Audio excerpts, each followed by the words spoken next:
जब भी पंचकन्याओं की बात होती है तो हमारे हिंदू धर्म में बस द्रौपदी, कुंती, सीता, अनसुईया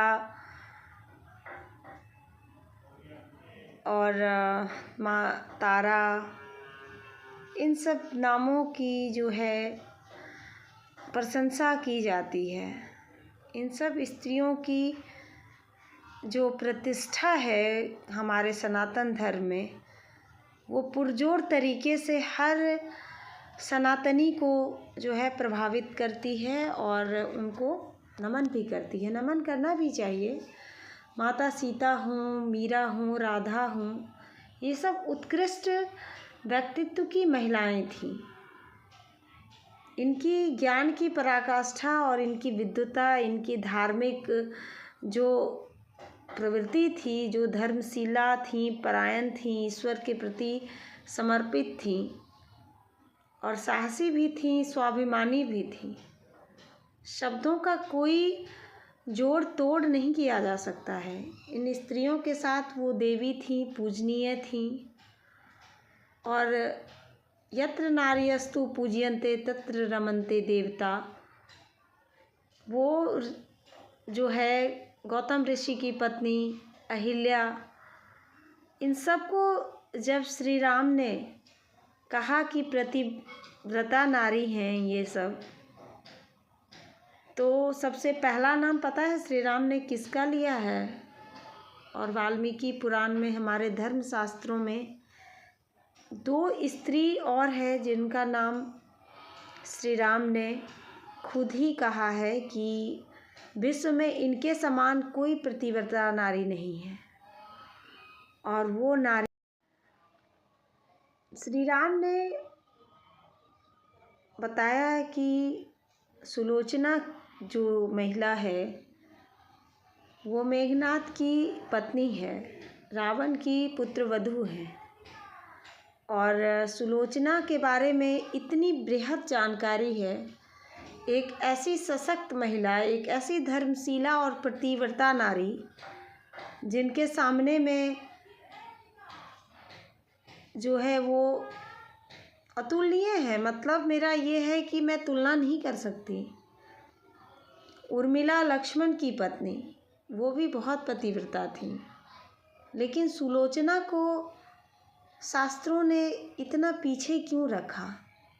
क्या सुलोचना के त्याग और सुलोचना की जो वैचारिक पृष्ठभूमि रही है एक असुर साम्राज्य में, उसकी धर्म स्थापना होनी चाहिए? क्या इसीलिए सुलोचना का नाम लेना उचित नहीं है कि वो एक असुर साम्राज्य में पैदा हुई और उसके बाद वो रावण की पुत्र वधू बनी? क्या इसीलिए उनके गुणों को भुला दिया जाए? जिस मेघनाद को मेघनाद बनाने वाली स्त्री, बहुत ही शक्तिशाली बनाने वाली स्त्री सुलोचना थी, जिसकी शक्ति से, जिसकी धर्मपरायणता से मेघनाद टिका रहा, उस सुलोचना के बारे में आइए जानते हैं कि सुलोचना कौन थी। सुलोचना पाताल लोक की राजकुमारी थी, नाग वासुकी की बेटी थी और 10 महाविद्याओं में जब मेघनाद युद्ध भूमि में लक्ष्मण के साथ भिड़ रहे थे, घनघोर युद्ध चल रहा था, तो लक्ष्मण की दिव्य शक्तियों के आगे मेघनाद की नहीं चली, क्योंकि मेघनाद अधर्म पे था। मेघनाद की भुजा कट गई और वो भुजा उड़कर जो है सुलोचना के पास चली जाती है। परकोटे में खड़ी सुलोचना चिंतित हो रही थी कि पता नहीं युद्ध का परिणाम क्या होगा। और जब कटी हुई भुजाओं को देखा तो एकदम से डर गई, घबराकर विलाप करने लगी, क्योंकि वो भुजा जो थी वो मेघनाद की थी। लेकिन मन में ऐसी जो है अशुभ शंका नहीं आए, इसके लिए उसने कहा कि हे प्राण प्रिय, क्या तुम मेरे मेघनाद की, मेरे स्वामी की भुजा हो? अगर ऐसी भुजा मेरे स्वामी की है तो कोई प्रमाण दो। और दासी से कहा कि जाओ कोई लेखनी या तुलिका लेकर आओ और ये अपना प्रमाणीकरण देंगे कि ये भुजा जो है मेघनाद की है। और दासी ने वो तुलिका लाई और तुलिका भुजा के हाथ में पकड़ा दी गई और भुजा ने लिखना शुरू किया कि हाँ सुलोचना, मैं ही मेघनाद हूँ और मैं श्री राम के द्वारा, लक्ष्मण के द्वारा मैं उनके तेज के सामने नहीं टिक सका। मेरी हार हुई है और मैं अभी अभी युद्ध में मारा गया हूँ। मैं सिर्फ तुम्हें बताने के लिए आया कि तुम्हारा मेघनाद अब युद्ध हार चुका है। और इस तरह जब मेघनाद युद्ध भूमि में लक्ष्मण के साथ भिड़ रहे थे, घनघोर युद्ध चल रहा था, तो लक्ष्मण की दिव्य शक्तियों के आगे मेघनाद की नहीं चली, क्योंकि मेघनाद अधर्म पे था। मेघनाद की भुजा कट गई और वो भुजा उड़कर जो है सुलोचना के पास चली जाती है। परकोटे में खड़ी सुलोचना चिंतित हो रही थी कि पता नहीं युद्ध का परिणाम क्या होगा। और जब कटी हुई भुजाओं को देखा तो एकदम से डर गई, घबरा कर विलाप करने लगी, क्योंकि वो भुजा जो थी वो मेघनाद की थी। लेकिन मन में ऐसी जो है अशुभ शंका नहीं आई। इसके लिए उसने कहा कि हे प्राण प्रिय, क्या तुम मेरे मेघनाद की, मेरे स्वामी की भुजा हो? अगर ऐसी भुजा मेरे स्वामी की है तो कोई प्रमाण दो। और दासी से कहा कि जाओ कोई लेखनी या तुलिका लेकर आओ और ये अपना प्रमाणीकरण देंगे कि ये भुजा जो है मेघनाद की है। और दासी ने वो तुलिका लाई और तुलिका भुजा के हाथ में पकड़ा दी गई और भुजा ने लिखना शुरू किया कि हाँ सुलोचना, मैं ही मेघनाद हूँ और मैं श्री राम के द्वारा, लक्ष्मण के द्वारा मैं उनके तेज के सामने नहीं टिक सका। मेरी हार हुई है और मैं अभी अभी युद्ध में मारा गया हूँ। मैं सिर्फ तुम्हें बताने के लिए आया कि तुम्हारा मेघनाद अब युद्ध हार चुका है। और इस तरह जब मेघनाद युद्ध भूमि में लक्ष्मण के साथ भिड़ रहे थे, घनघोर युद्ध चल रहा था, तो लक्ष्मण की दिव्य शक्तियों के आगे मेघनाद की नहीं चली, क्योंकि मेघनाद अधर्म पे था।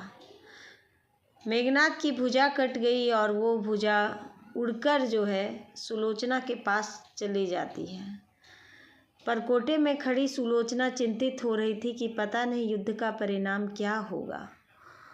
और जब कटी हुई भुजाओं को देखा तो एकदम से डर गई, घबरा कर विलाप करने लगी, क्योंकि वो भुजा जो थी वो मेघनाद की थी। लेकिन मन में ऐसी जो है अशुभ शंका नहीं आई। इसके लिए उसने कहा कि हे प्राण प्रिय, क्या तुम मेरे मेघनाद की, मेरे स्वामी की भुजा हो? अगर ऐसी भुजा मेरे स्वामी की है तो कोई प्रमाण दो। और दासी से कहा कि जाओ कोई लेखनी या तुलिका लेकर आओ और ये अपना प्रमाणीकरण देंगे कि ये भुजा जो है मेघनाद की है। और दासी ने वो तुलिका लाई और तुलिका भुजा के हाथ में पकड़ा दी गई और भुजा ने लिखना शुरू किया कि हाँ सुलोचना, मैं ही मेघनाद हूँ और मैं श्री राम के द्वारा, लक्ष्मण के द्वारा मैं उनके तेज के सामने नहीं टिक सका।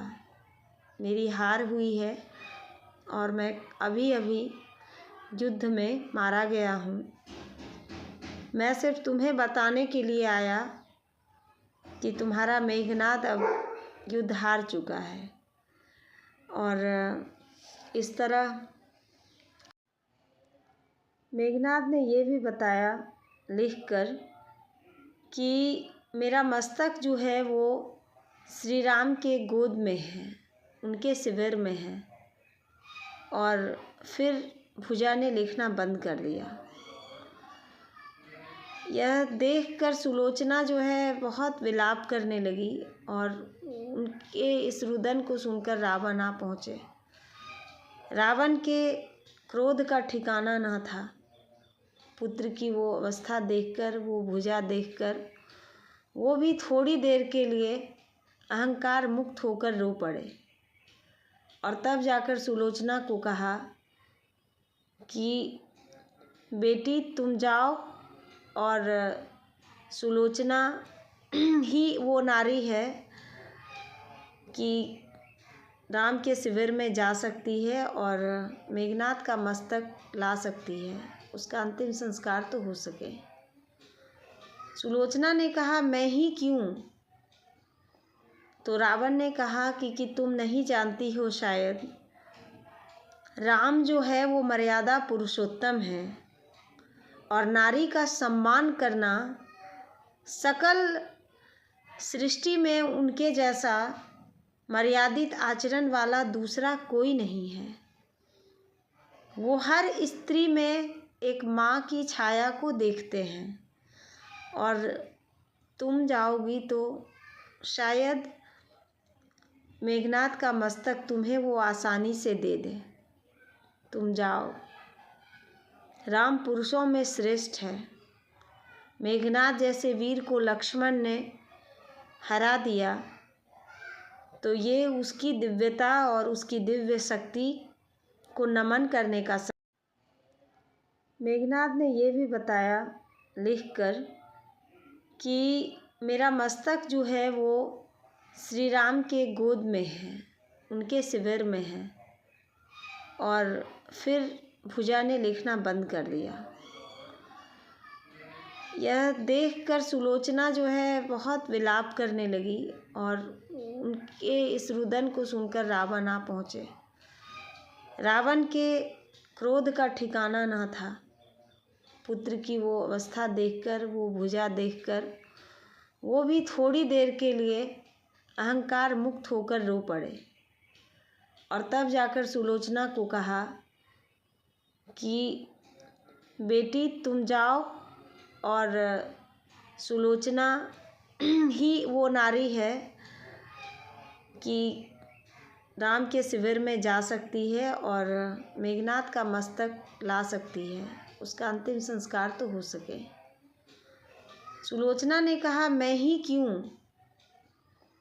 तो रावण ने कहा कि तुम नहीं जानती हो शायद, राम जो है वो मर्यादा पुरुषोत्तम है और नारी का सम्मान करना सकल सृष्टि में उनके जैसा मर्यादित आचरण वाला दूसरा कोई नहीं है। वो हर स्त्री में एक माँ की छाया को देखते हैं और तुम जाओगी तो शायद मेघनाद का मस्तक तुम्हें वो आसानी से दे दे। तुम जाओ।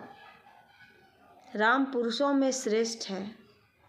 मेघनाद जैसे वीर को लक्ष्मण ने हरा दिया तो ये उसकी दिव्यता और उसकी दिव्य शक्ति को नमन करने का रावण विद्वान थे।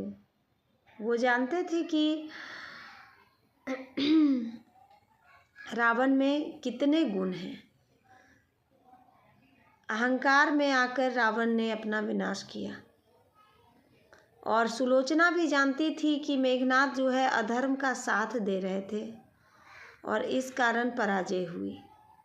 सुलोचना राम के शिविर में जाती है और ठीक एक बात मैं बताना चाहूँगी। पहले रावण ने ये भी बताया था कि राम किसी भी स्त्री की बात को कभी नहीं टालता है।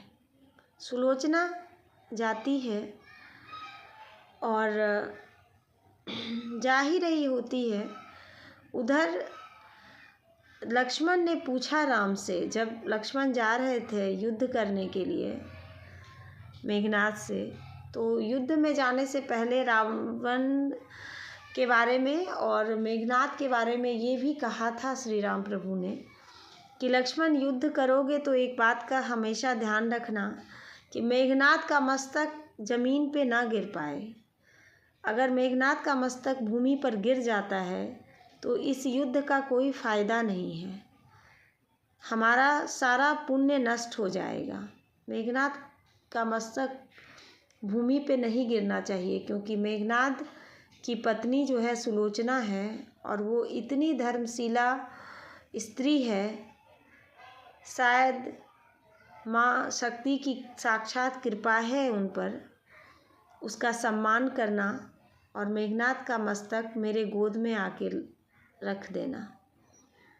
सुलोचना तब तक पहुंच जाती है शिविर में तो लक्ष्मण अचंभित हो गए, सुग्रीव अचंभित हो गए। सुलोचना मेघनाद ने ये भी बताया लिखकर कि मेरा मस्तक जो है वो श्री राम के गोद में है, उनके शिविर में है।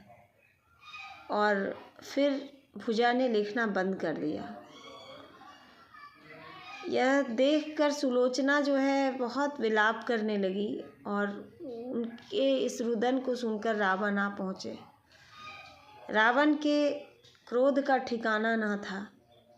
पुत्र की वो अवस्था देखकर, वो भुजा देखकर वो भी थोड़ी देर के लिए अहंकार मुक्त होकर रो पड़े। और तब जाकर सुलोचना को कहा कि बेटी तुम जाओ।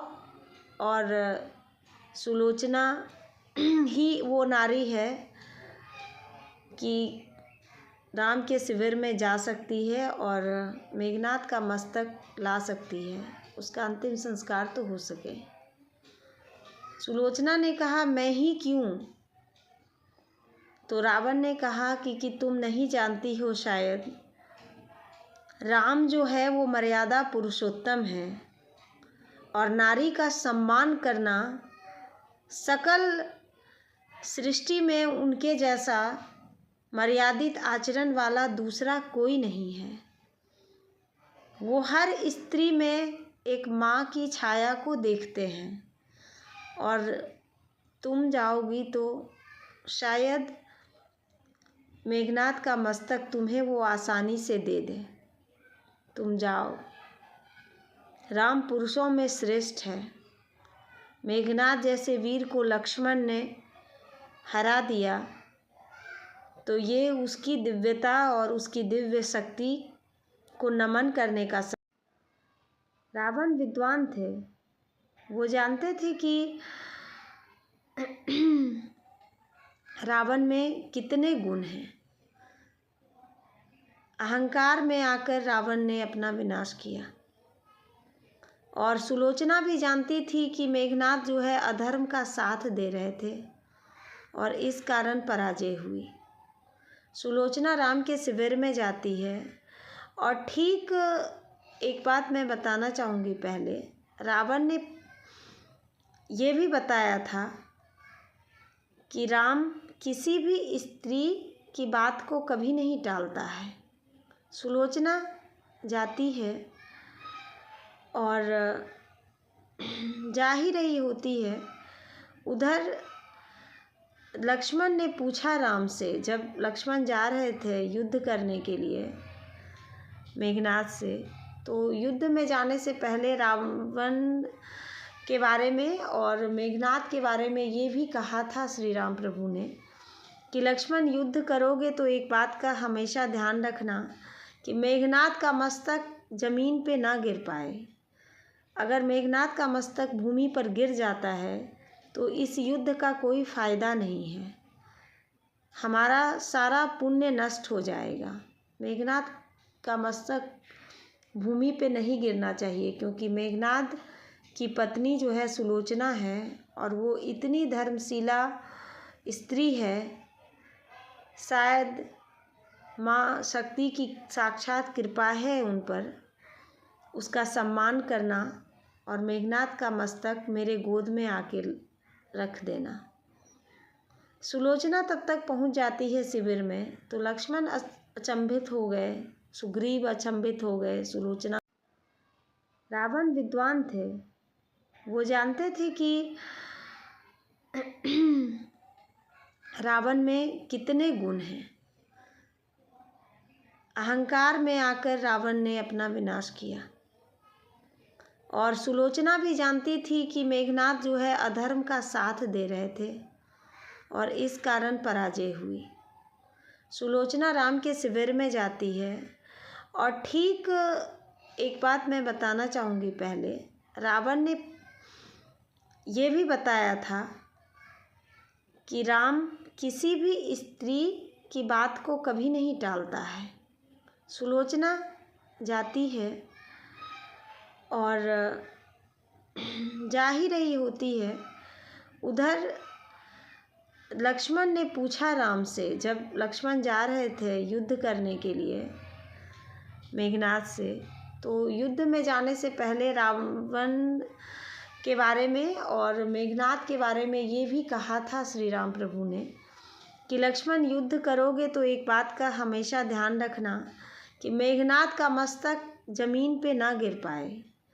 अगर मेघनाद का मस्तक भूमि पर गिर जाता है तो इस युद्ध का कोई फ़ायदा नहीं है, हमारा सारा पुण्य नष्ट हो जाएगा।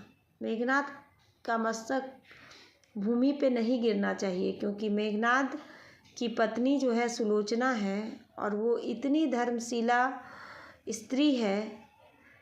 शायद माँ शक्ति की साक्षात कृपा है उन पर। उसका सम्मान करना और मेघनाद का मस्तक मेरे गोद में आके रख देना। सुलोचना तब तक पहुंच जाती है शिविर में तो लक्ष्मण अचंभित हो गए, सुग्रीव अचंभित हो गए। सुलोचना प्रणाम करती है राम जी को और उनके गोद में मेघनाद के मस्तक को देखकर फफक कर रोने लगती है। दारुण दुख, एक स्त्री का विलाप जो है किसी को भी रुला सकता है। उसके दुख की सीमा नहीं थी और मेघनाद का मस्तक देखकर वो मस्तक मांगती है।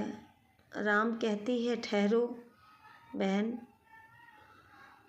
और लक्ष्मण की ओर देखकर कहती है कि लक्ष्मण तुम ये अहंकार मत करना कि मेघनाद को तुमने मारा है। मेघनाद को विश्व की कोई शक्ति हरा नहीं सकती थी, क्योंकि तुम्हारी पत्नी बहुत धर्मशीला होगी, पतिव्रता नारी है, इसीलिए आज तुम विजय को प्राप्त हुए हो। मैं भी पतिव्रता स्त्री हूँ, लेकिन आज मेरी हार हुई है और ये धर्म की जीत है। विभीषण ने अपने भाई का साथ छोड़ दिया, पाप का अन्न खाना छोड़ दिया, तो आज वो धर्म पथ पर है और वो जीवित हैं।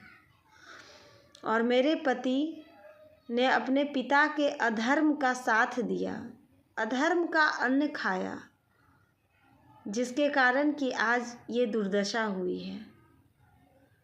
तो ये अधर्म की पराजय है, ना कि मेरे पति मेघनाद की।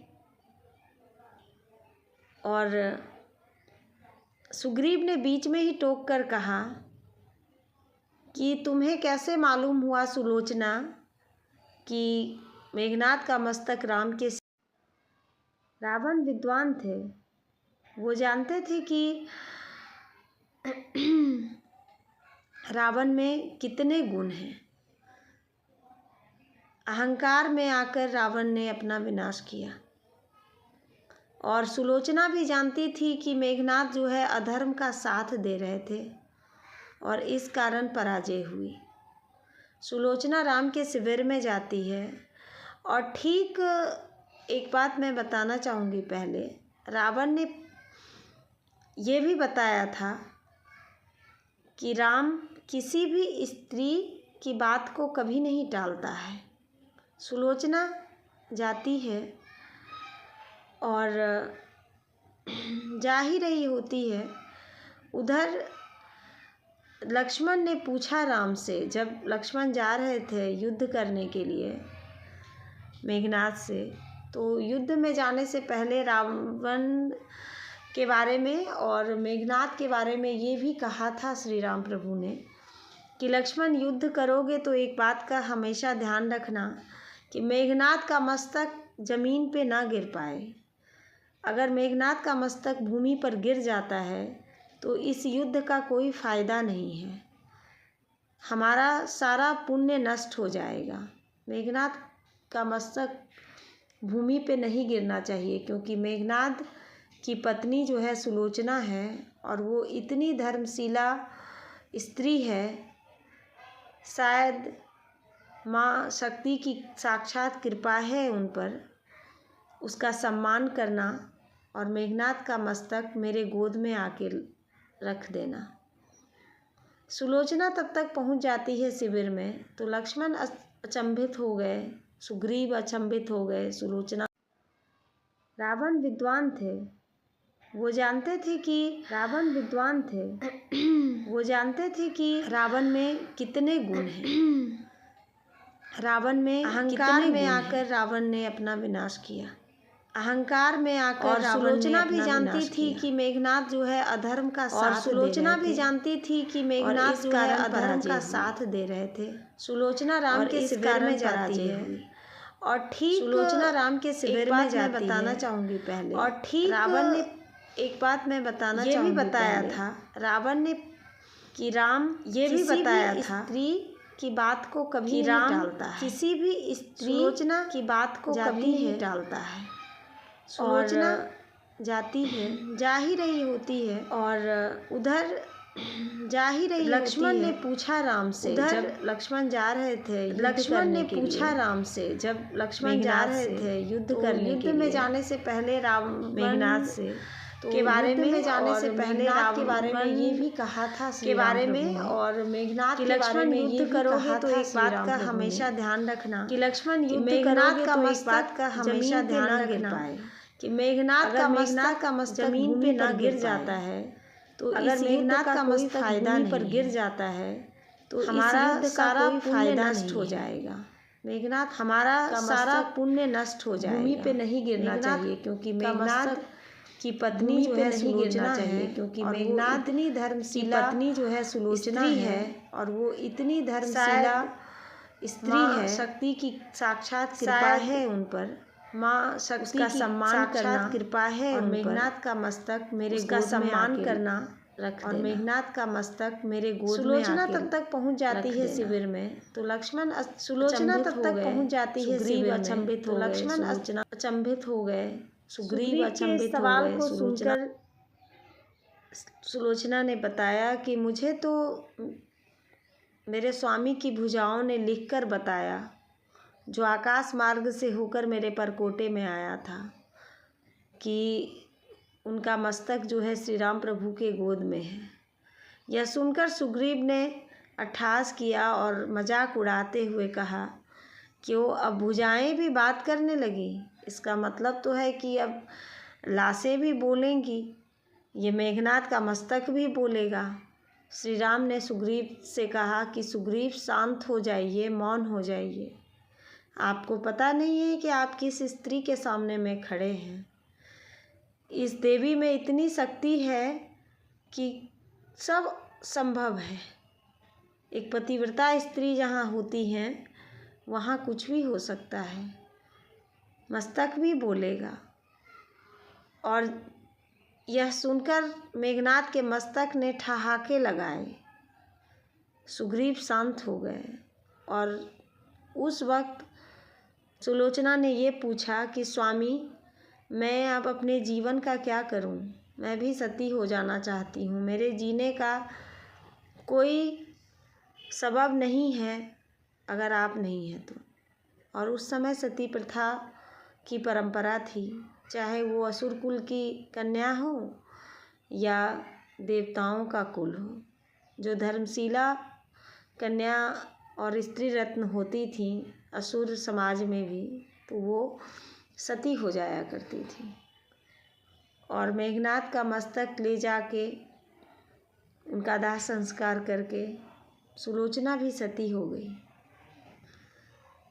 तो मैं बस ये कहना चाहती हूँ सुलोचना प्रणाम करती है राम जी को और उनके गोद में मेघनाद के मस्तक को देखकर फफक कर रोने लगती है।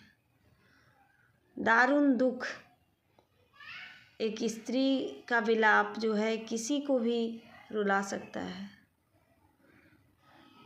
उसके दुख की सीमा नहीं थी और मेघनाद का मस्तक देखकर वो मस्तक मांगती है।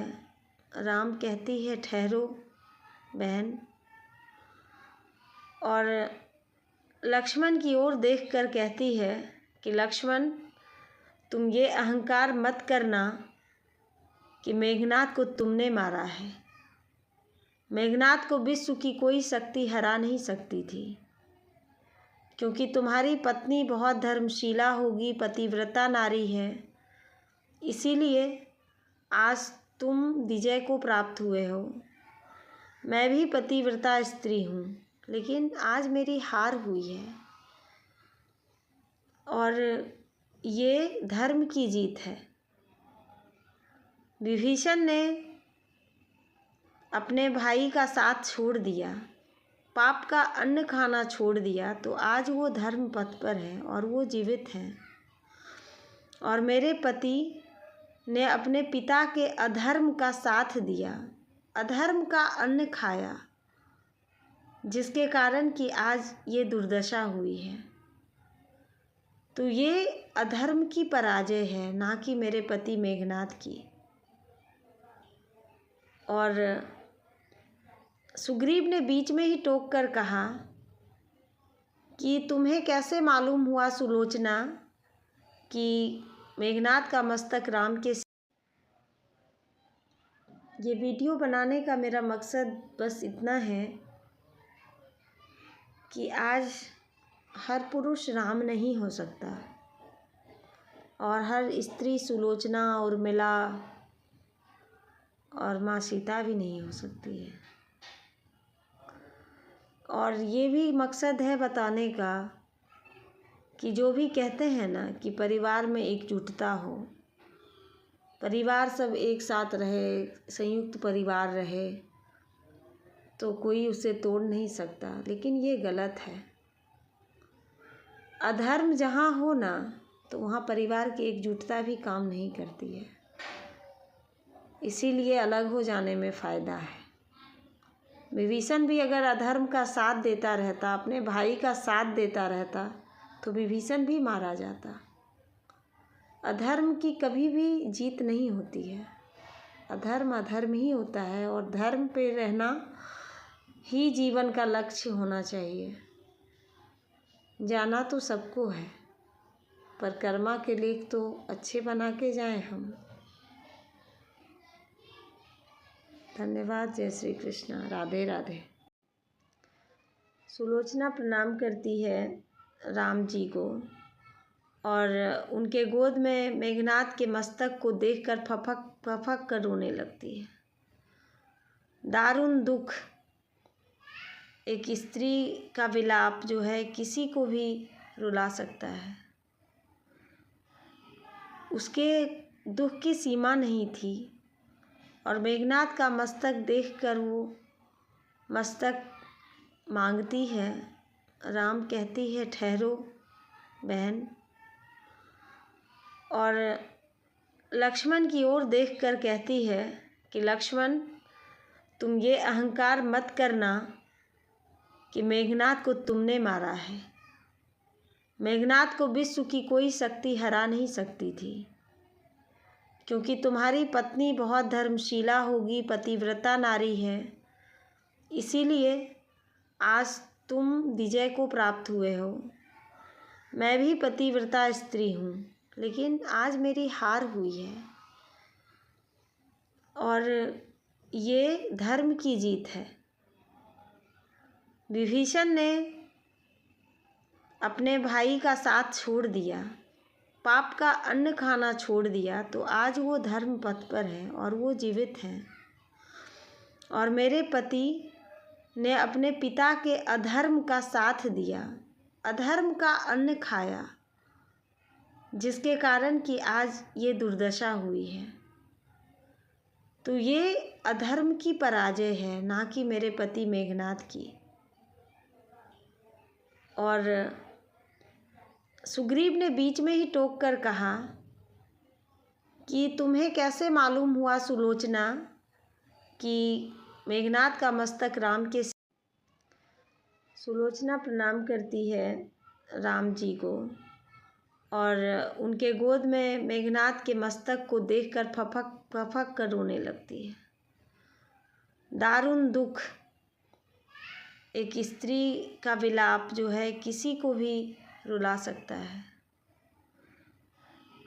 उसके दुख की सीमा नहीं थी और मेघनाद का मस्तक देखकर वो मस्तक मांगती है। राम कहती है ठहरो बहन, और लक्ष्मण की ओर देखकर कहती है कि लक्ष्मण, तुम ये अहंकार मत करना कि मेघनाद को तुमने मारा है। मेघनाद को विश्व की कोई शक्ति हरा नहीं सकती थी, क्योंकि तुम्हारी पत्नी बहुत धर्मशीला होगी, पतिव्रता नारी है, इसीलिए आज तुम विजय को प्राप्त हुए हो। मैं भी पतिव्रता स्त्री हूँ, लेकिन आज मेरी हार हुई है और ये धर्म की जीत है। विभीषण ने अपने भाई का साथ छोड़ दिया, पाप का अन्न खाना छोड़ दिया, तो आज वो धर्म पथ पर है और वो जीवित हैं। और मेरे पति ने अपने पिता के अधर्म का साथ दिया, अधर्म का अन्न खाया, जिसके कारण कि आज ये दुर्दशा हुई है। तो ये अधर्म की पराजय है, ना कि मेरे पति मेघनाद की। और सुग्रीव ने बीच में ही टोक कर कहा कि तुम्हें कैसे मालूम हुआ सुलोचना कि मेघनाद का मस्तक राम के। सुग्रीव के इस सवाल को सुनकर सुलोचना ने बताया कि मुझे तो मेरे स्वामी की भुजाओं ने लिखकर बताया, जो आकाश मार्ग से होकर मेरे परकोटे में आया था, कि उनका मस्तक जो है श्री राम प्रभु के गोद में है। यह सुनकर सुग्रीव ने अट्टहास किया और मजाक उड़ाते हुए कहा कि वो अब भुजाएं भी बात करने लगी। इसका मतलब तो है कि अब लाशें भी बोलेंगी, ये मेघनाद का मस्तक भी बोलेगा। श्री राम ने सुग्रीव से कहा कि सुग्रीव शांत हो जाइए, मौन हो जाइए। आपको पता नहीं है कि आप किस स्त्री के सामने में खड़े हैं। इस देवी में इतनी शक्ति है कि सब संभव है। एक पतिव्रता स्त्री जहाँ होती हैं वहाँ कुछ भी हो सकता है, मस्तक भी बोलेगा। और यह सुनकर मेघनाद के मस्तक ने ठहाके लगाए। सुग्रीव शांत हो गए और उस वक्त सुलोचना ने ये पूछा कि स्वामी, मैं अब अपने जीवन का क्या करूं? मैं भी सती हो जाना चाहती हूं। मेरे जीने का कोई सबब नहीं है अगर आप नहीं हैं तो।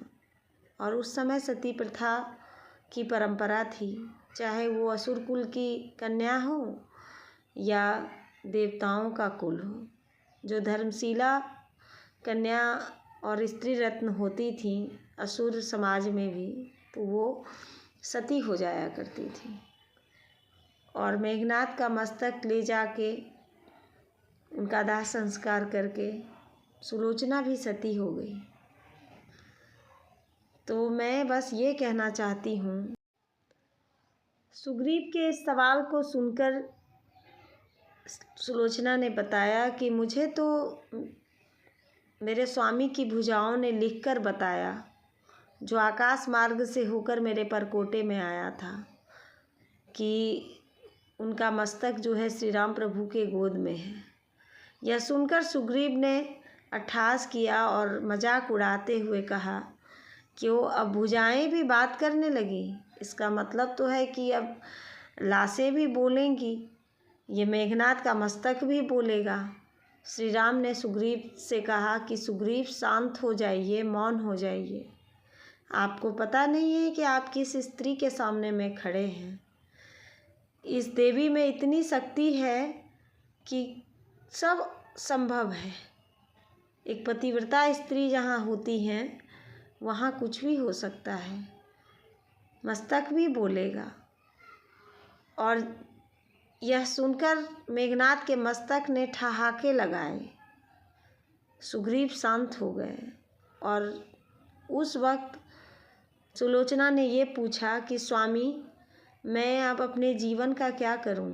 मैं भी सती हो जाना चाहती हूं। मेरे जीने का कोई सबब नहीं है अगर आप नहीं हैं तो। और उस समय सती प्रथा की परंपरा थी, चाहे वो असुर कुल की कन्या हो या देवताओं का कुल हो। जो धर्मशीला कन्या और स्त्री रत्न होती थी असुर समाज में भी, तो वो सती हो जाया करती थी।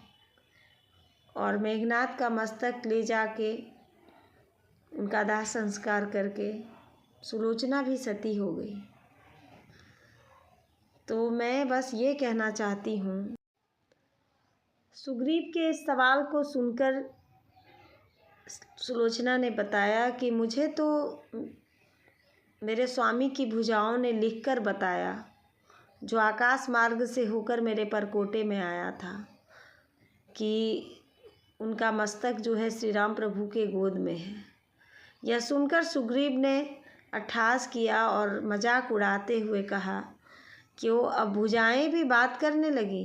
इसका मतलब तो है कि अब लाशें भी बोलेंगी, ये मेघनाद का मस्तक भी बोलेगा। श्री राम ने सुग्रीव से कहा कि सुग्रीव शांत हो जाइए, मौन हो जाइए। आपको पता नहीं है कि आप किस स्त्री के सामने में खड़े हैं। इस देवी में इतनी शक्ति है कि सब संभव है। एक पतिव्रता स्त्री जहाँ होती हैं वहाँ कुछ भी हो सकता है। मस्तक भी बोलेगा। और यह सुनकर मेघनाद के मस्तक ने ठहाके लगाए। सुग्रीव शांत हो गए और उस वक्त सुलोचना ने ये पूछा कि स्वामी, मैं अब अपने जीवन का क्या करूं? मैं भी सती हो जाना चाहती हूँ। मेरे जीने का कोई सबब नहीं है अगर आप नहीं हैं तो। और उस समय सती प्रथा की परंपरा थी, चाहे वो असुर कुल की कन्या हो या देवताओं का कुल हो। जो धर्मशीला कन्या और स्त्री रत्न होती थी असुर समाज में भी, तो वो सती हो जाया करती थी। और मेघनाद का मस्तक ले जाके उनका दाह संस्कार करके सुलोचना भी सती हो गई। तो मैं बस ये कहना चाहती हूँ, सुग्रीव के इस सवाल को सुनकर सुलोचना ने बताया कि मुझे तो मेरे स्वामी की भुजाओं ने लिखकर बताया, जो आकाश मार्ग से होकर मेरे परकोटे में आया था, कि उनका मस्तक जो है श्री राम प्रभु के गोद में है। यह सुनकर सुग्रीव ने अट्टहास किया और मजाक उड़ाते हुए कहा कि वो अब भुजाएं भी बात करने लगी। इसका मतलब तो है कि अब लाशें भी बोलेंगी, ये मेघनाद का मस्तक भी बोलेगा। श्री राम ने सुग्रीव से कहा कि सुग्रीव शांत हो जाइए, मौन हो जाइए। आपको पता नहीं है कि आप किस स्त्री के सामने में खड़े हैं। इस देवी में इतनी शक्ति है कि सब संभव है। एक पतिव्रता स्त्री जहाँ होती हैं वहाँ कुछ भी हो सकता है। मस्तक भी बोलेगा। और यह सुनकर मेघनाद के मस्तक ने ठहाके लगाए। सुग्रीव शांत हो गए और उस वक्त सुलोचना ने ये पूछा कि स्वामी, मैं अब अपने जीवन का क्या करूं? मैं भी सती हो जाना चाहती हूँ। मेरे जीने का कोई सबब नहीं है अगर आप नहीं हैं तो। और उस समय सती प्रथा की परंपरा थी, चाहे वो असुर कुल की कन्या हो या देवताओं का कुल हो। जो धर्मशिला कन्या और स्त्री रत्न होती थी असुर समाज में भी, तो वो सती हो जाया करती थी। और मेघनाद का मस्तक ले जाके उनका दाह संस्कार करके सुलोचना भी सती हो गई। तो मैं बस ये कहना चाहती हूँ, सुग्रीव के इस सवाल को सुनकर सुलोचना ने बताया कि मुझे तो मेरे स्वामी की भुजाओं ने लिखकर बताया, जो आकाश मार्ग से होकर मेरे परकोटे में आया था, कि उनका मस्तक जो है श्री राम प्रभु के गोद में है। यह सुनकर सुग्रीव ने अट्टहास किया और मजाक उड़ाते हुए कहा, क्यों अब भुजाएं भी बात करने लगी? इसका मतलब तो है कि अब लाशें भी बोलेंगी, ये मेघनाद का मस्तक भी बोलेगा। श्री राम ने सुग्रीव से कहा कि सुग्रीव शांत हो जाइए, मौन हो जाइए। आपको पता नहीं है कि आप किस स्त्री के सामने में खड़े हैं। इस देवी में इतनी शक्ति है कि सब संभव है। एक पतिव्रता स्त्री जहाँ होती हैं वहाँ कुछ भी हो सकता है, मस्तक भी बोलेगा। और यह सुनकर मेघनाद के मस्तक ने ठहाके लगाए। सुग्रीव शांत हो गए और उस वक्त सुलोचना ने ये पूछा कि स्वामी, मैं अब अपने जीवन का क्या करूं? मैं भी सती हो जाना चाहती हूं। मेरे जीने का कोई सबब नहीं है अगर आप नहीं हैं तो। और उस समय सती प्रथा की परंपरा थी, चाहे वो असुर कुल की कन्या हो या देवताओं का कुल हो। जो धर्मशिला कन्या और स्त्री रत्न होती थी असुर समाज में भी, तो वो सती हो जाया करती थी। और मेघनाद का मस्तक ले जाके उनका दाह संस्कार करके सुलोचना भी सती हो गई। तो मैं बस ये कहना चाहती हूँ, ये वीडियो बनाने का मेरा मकसद बस इतना है कि आज हर पुरुष राम नहीं हो सकता और हर स्त्री सुलोचना, उर्मिला और माँ सीता भी नहीं हो सकती है। और ये भी मकसद है बताने का कि जो भी कहते हैं ना कि परिवार में एकजुटता हो, परिवार सब एक साथ रहे, संयुक्त परिवार रहे, तो कोई उसे तोड़ नहीं सकता। लेकिन ये गलत है। अधर्म जहाँ हो ना, तो वहाँ परिवार की एकजुटता भी काम नहीं करती है। इसीलिए अलग हो जाने में फ़ायदा है। विभीषण भी अगर अधर्म का साथ देता रहता, अपने भाई का साथ देता रहता, तो विभीषण भी मारा जाता। अधर्म की कभी भी जीत नहीं होती है। अधर्म अधर्म ही होता है और धर्म पे रहना ही जीवन का लक्ष्य होना चाहिए। जाना तो सबको है, पर कर्मा के लेख तो अच्छे बना के जाएं हम। धन्यवाद। जय श्री कृष्ण। राधे राधे।